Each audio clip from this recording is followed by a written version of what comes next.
Hey guys, welcome back to my channel. Today I'm going to be doing a brush cleaning tutorial for you guys. I put a poll on my Instagram if you guys want to see how I deep clean my brushes and my sponges, and you guys voted yes, so I'm going to show you guys how I do that today. Have my baby with me. She's not a babysitter, so she's so screaming. Okay. Anyway, yeah, so I have a lot of brushes here that I need to deep clean. A lot. So I'm not gonna obviously show you guys all of them, but I'm gonna show you guys what I use and how I get all the tough stains out. I don't have the normal soap that I use. The normal soap that I use is called Zote soap, and if you're Mexican you probably know what I'm talking about. I'll put a picture right here. It's like the laundry soap, I think it is, like the laundry bar soap. That one is bomb. So if you get your hands on that bar of soap, get it, because that's the best one that I've found to clean my brushes. But I actually don't have any. I went to the store the other day and they didn't have it, so I just got regular antibacterial soap, and I'm gonna see if that works. I mean, I've used it before, so I think I should be fine, but I'm gonna see how that does. Like I said, that's not what I normally use, but I think we'll be good. So yeah, I hope you guys enjoy this video. Please don't forget to like this video and subscribe to my channel if you have not. But yeah, without further ado, let's get into the brush cleaning. Okay, so I'm going to start off. The soap I have here is the Dial antibacterial soap.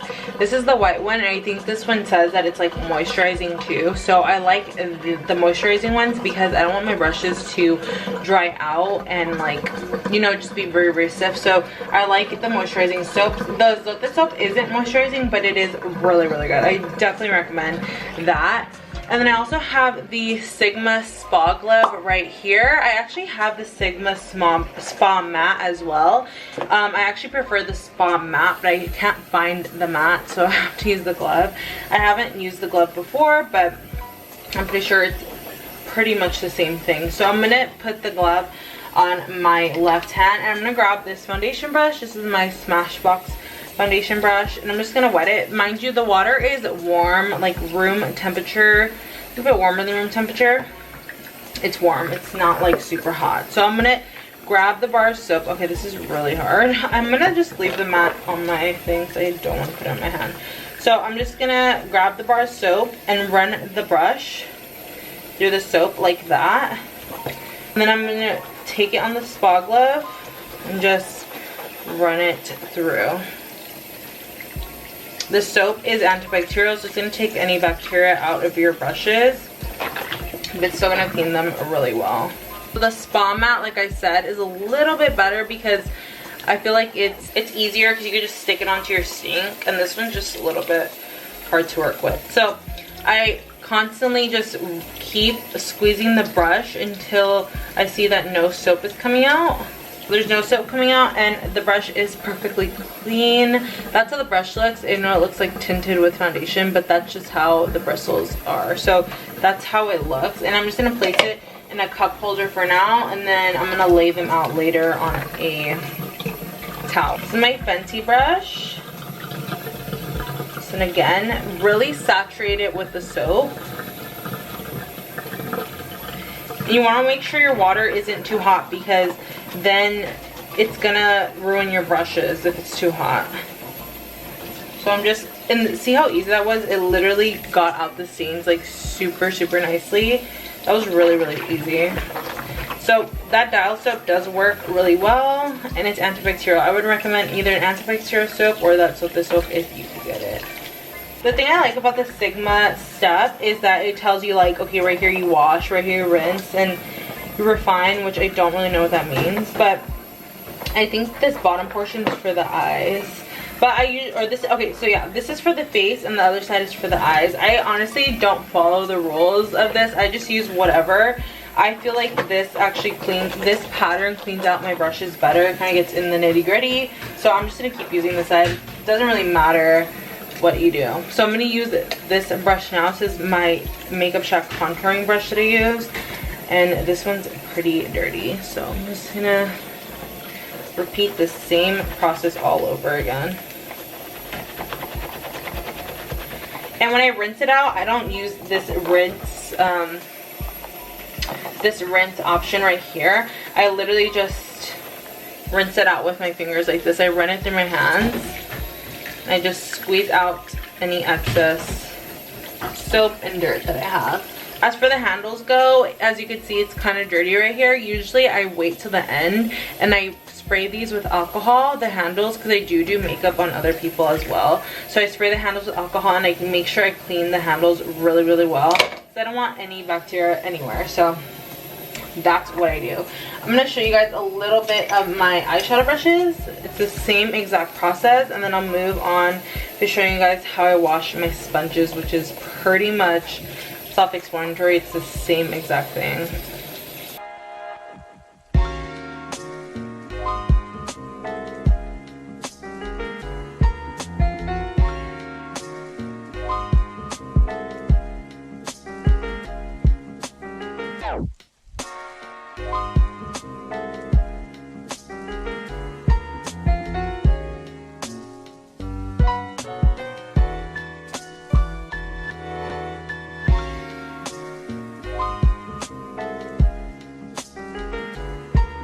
This one I usually have to go in like twice, I would say, just to get it all clean. You literally want to open up the brush and see if like any of it, you want to open up the brush like this and see if any of it reached down at the bottom, because if it did, that means you really need to clean that baby out.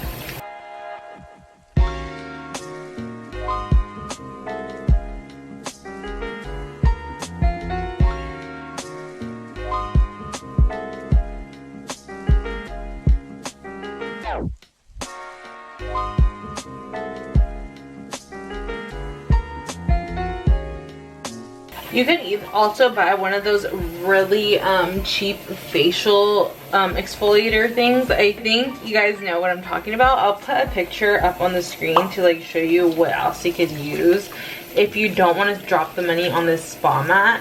I would say it is a really, really good investment. But you know what? Go to TJ Maxx. They actually have like dupes for the spa mats.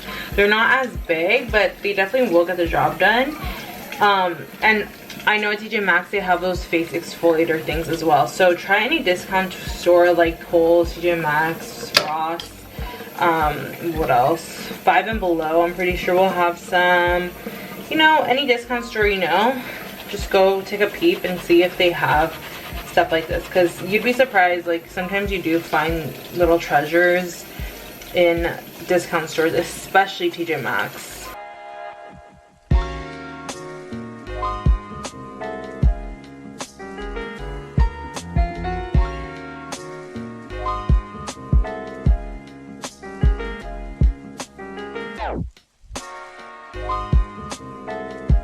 Okay, so next I'm going to show you guys how I clean my sponges. It's pretty much the same method, but it's with the sponge instead. So this is my Juno & Co sponge. This is like the best sponge. I find these are actually pretty hard to clean and to get the dirt out of. I feel like I really do gotta put in work to get these clean. I scrub the sponge mostly on the bar soap. That's like the main cleaning method that I do. I really saturate it with soap, and then it looks really saturated, and then I just run it under the water and squeeze at the same time, and like all the dirt literally comes out. It's so gross.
I hope you guys enjoyed this video. That was on how I clean my brushes. I hope this video was helpful for you guys.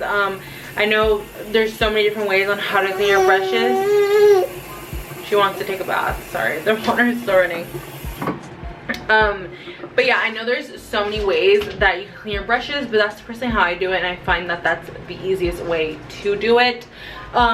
Honestly, I would have the brush hairs kind of, so these are my brushes, I would have the brush hairs kind of hanging off the counter just so they could dry evenly, and you know, nothing's goes wrong. I'll show you guys what I mean right now. Kind of want the brush hanging off right here off of your counter, like just the bristles hanging off. If you have a counter space big enough. If not, you could hang them up to dry like this if you have like some attachment thing, like hanging up to dry like that. But me personally, I just leave them hanging drying like that because I don't have anywhere else to put them. So anywhere, sometimes I literally spread them out across my room because my counter space is not big enough in my bathroom. So I'll spread them literally across my room, like everywhere in my room that there's shelf space, I will put my brushes on to dry. So yeah, this is just a good method because if you lay them flat like this, like down, over time the water drips down to the bottom right here of the bristle or of the brush and loosens the glue, and then it breaks the brush. Like this part will separate from the handle. So that's just a quick tip, and they normally dry a little bit quicker like this because air is kind of like flowing through the bristles, I guess. Like, I don't even know if that's true, but that's my science behind it. So